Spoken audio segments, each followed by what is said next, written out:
Hi, Mr. Sukh. How are you? I'm very well, thank you. How are you? I'm doing well. Thank you so much. So kind of you to ask. Good. Yeah, no. Everything well there? The weather looks good there. Yeah, the weather is very nice and sunny, even though the winters have started. Good. Yes. So I had this consultation with the hair transplant clinic here, and they said I've got sufficient donor hair to do the transplant. They said they could do 4,000, and that's not even taking it from under the chin. So it was promising. I was surprised after the discussion we had with yourself. So yes, if that's the case, then if you think I'm ready, then I'd like to go ahead. So yeah, Mr. Patel, I'll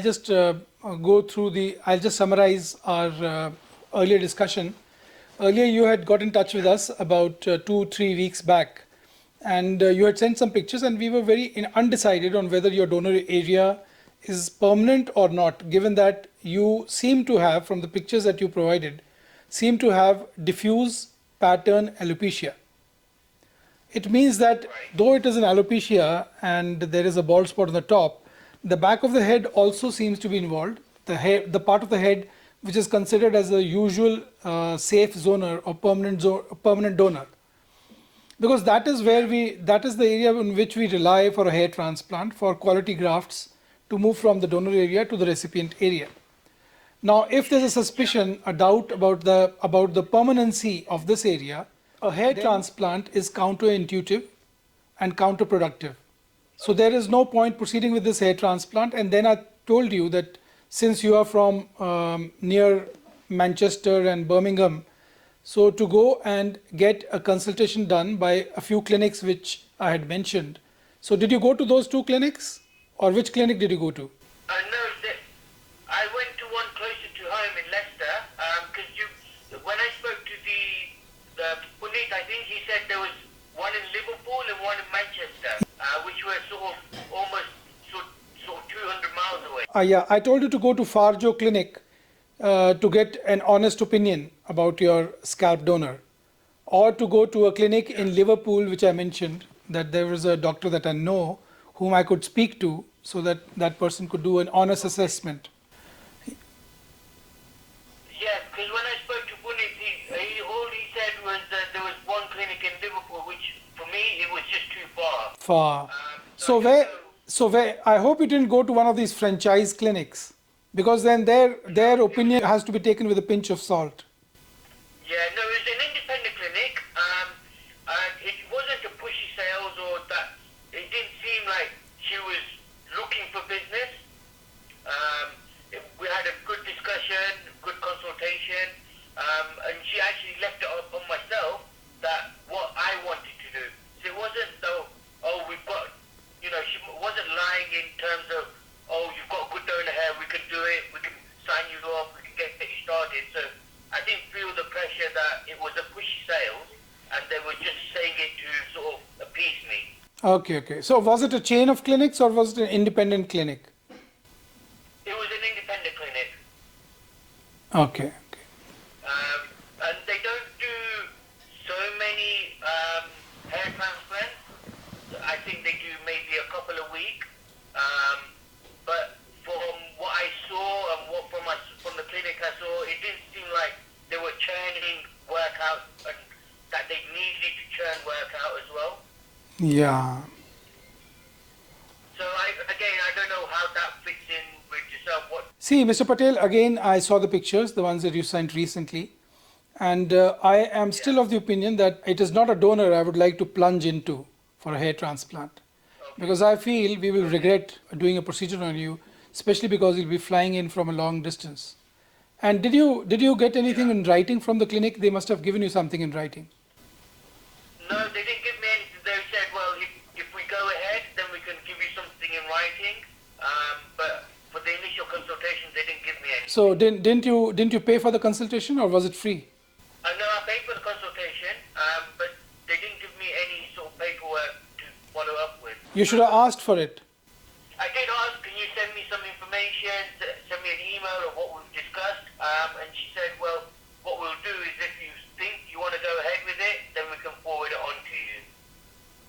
So you should have said, yes, I want to go ahead with it. Tell me, send me the information.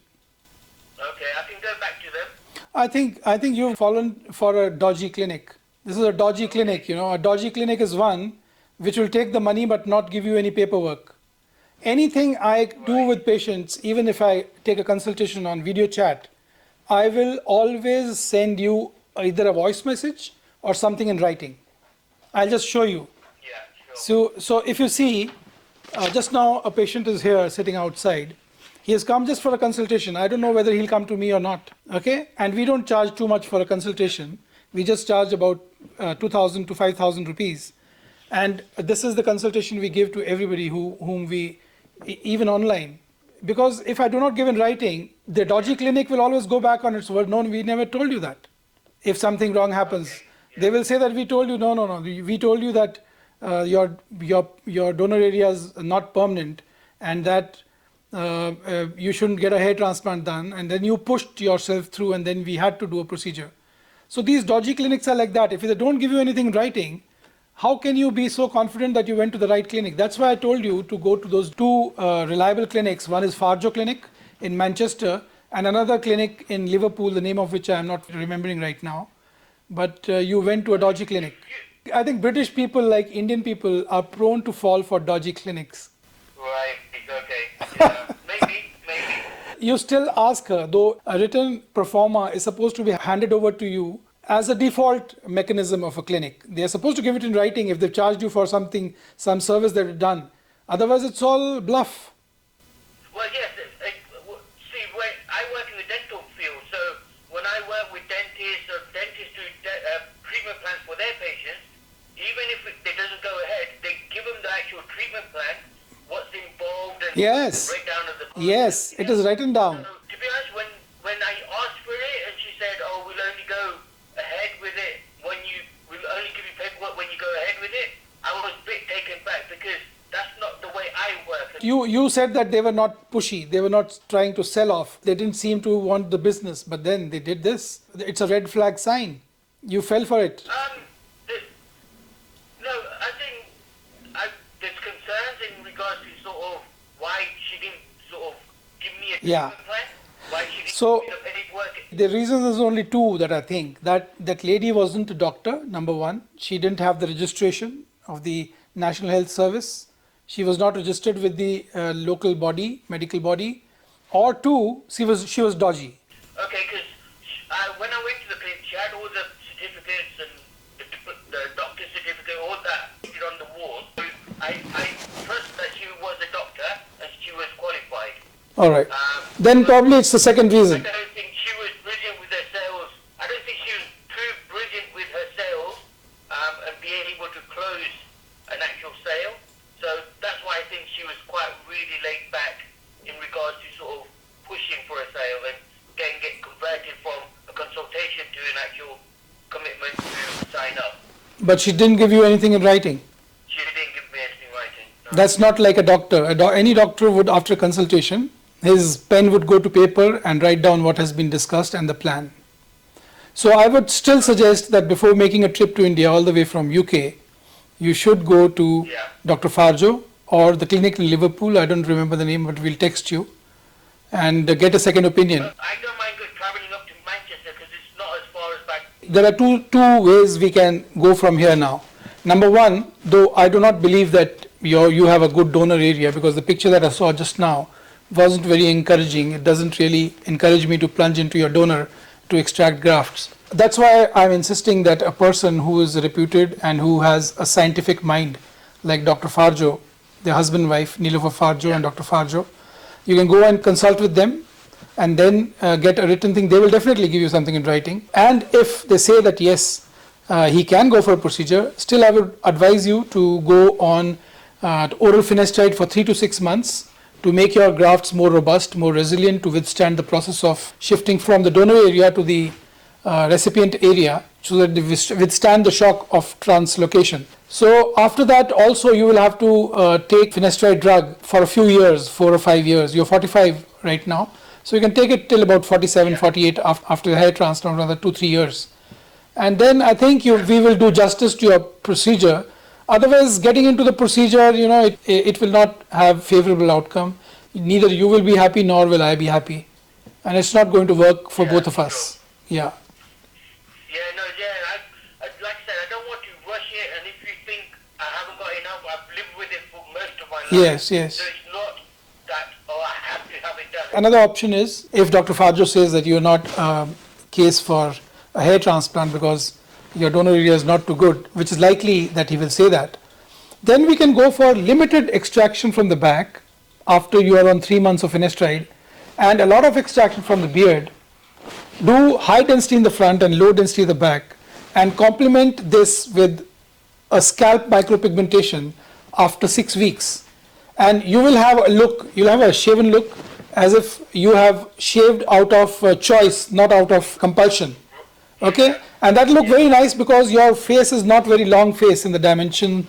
It's got more of a rounded dimension, an oval dimension. And in such patients, a scalp micropigmentation makes you look very youthful, and it looks very nice and aesthetic. Yeah. That's my experience. Do you do that? I don't do that, but I can refer you to a person who is based out of London and who's from this place. But he does our cases every 3 months. He comes to us and does cases for us. Okay, because I'll tell you what my plan was, because I'm coming to India anyway in January. All right. And then I was hoping that we could do the procedure end of January, and then I'm going to be there until sort of end of March. All right.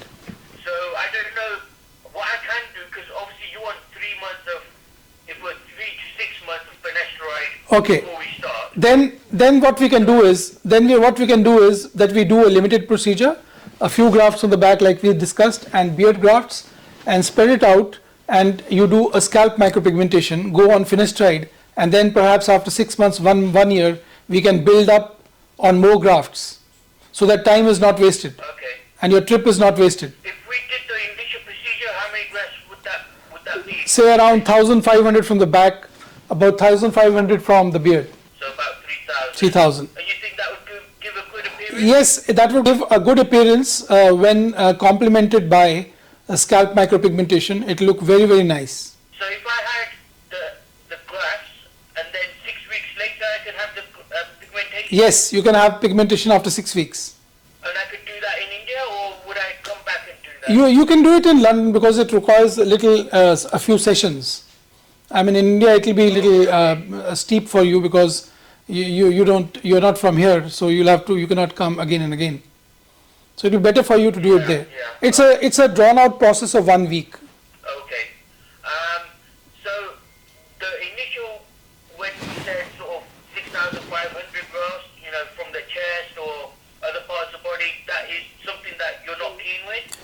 I can do that if you are on finasteride for about 3 to 6 months. Because now, like I said, time is running short. If I start from next week or the Yeah. week after. That's why I'm telling you we can build upon it and get more grafts if we stage it in 2 sessions. So over six Yeah, months exactly. to a year. Then we'll be able to do better justice and go slow and have more gains than we would have if we do just now without scalp micropigmentation. And it'll look very nice. Okay, so if we did, the initial part, 6 months without the pigmentation, and then we could do another, say, 3,000. Yes, we can do that. And see how it shapes up, and then do the pigmentation after, if required. After the double session. Yes, we can do that also. Okay. All right. Okay. So do you think it's advisable to start finasteride anyway, or should we just wait? You can start finasteride. There's no harm. You can start finasteride now itself. Okay. Would you send me information or what dosage I should be taking? I'll send you in writing. We will provide this in writing. Don't worry. We'll send you Yeah, sure. in writing a prescription. I think Puneet's got my email address anyway. Yeah. So we can send it through email. We'll send it And through email. What I will do, I'll start finasteride anyway. Yeah. So at least we're getting some sort of benefit from it. Yes. And then if Puneet can send me the information for the Manchester clinic, Yes. I'll get in consultation with them, We'll do that. get something in writing and All all. we'll do that. Then we can touch base again, and then you can say, look, if they say no, then obviously, we've not lost Yeah. It's just, and then if they say yes, then obviously I'm coming to India anyway. And Yes. then we can That's go a good ahead plan. that way. Fine. Sounds like a good Is that plan. okay? Yes. Yes. Okay, let's do that then. All right. I'll just send the prescription now. Okay. Nice talking to you. Okay, thank you.